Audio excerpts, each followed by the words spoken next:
All right, so let's kind of move on to our next finding.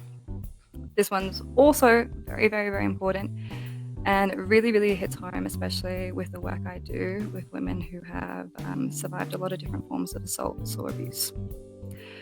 So, most survivors don't report it. The FRA found that 55% of women who have been sexually harassed, 55% of women who have been sexually harassed, yet for some reason only 4% report what's actually happened to the police. Now, this might be surprising for some, but not surprising for others, because a lot of the time, most reports aren't taken seriously. That's why only 4% report it or even go to report it. I asked one of my clients the other day if I could bring in her story, just to present to you guys, because I know many people can relate and hopefully feel a little bit seen and heard by this experience.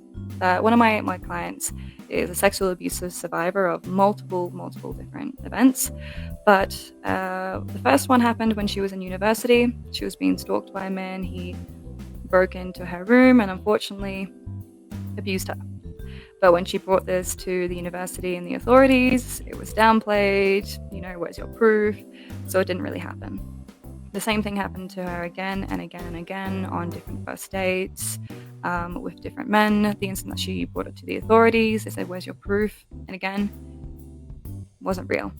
And that's one of the biggest problems, and I guess one of the gray zones that are coming into this, hello, is that according to the authorities, or according to many government reports, it has to be physical evidence. If it's not physical, it's not real.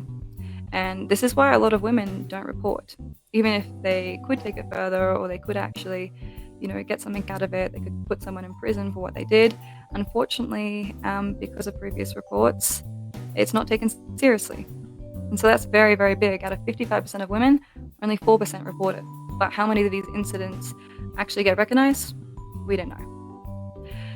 But with Glim, as I was talking to you before, the app that we're developing, this is why we have created the authority report tool. So it's being designed with women like my client, or like many of you women, or our women friends that have experienced this. It walks you through how to document, how to report, or even just reflect on your terms. Whether you want to take legal steps or just be seen, it at least gives you a sense of control. And this is really important. We're actually launching a few services soon where we're going to be able to help with tracking, help with communication. If anything happens to a woman, they can have a little dial which will alert authorities, or they can talk to someone for support as well. It's something that we're looking into the future, because honestly, the thing that we need these days is speed.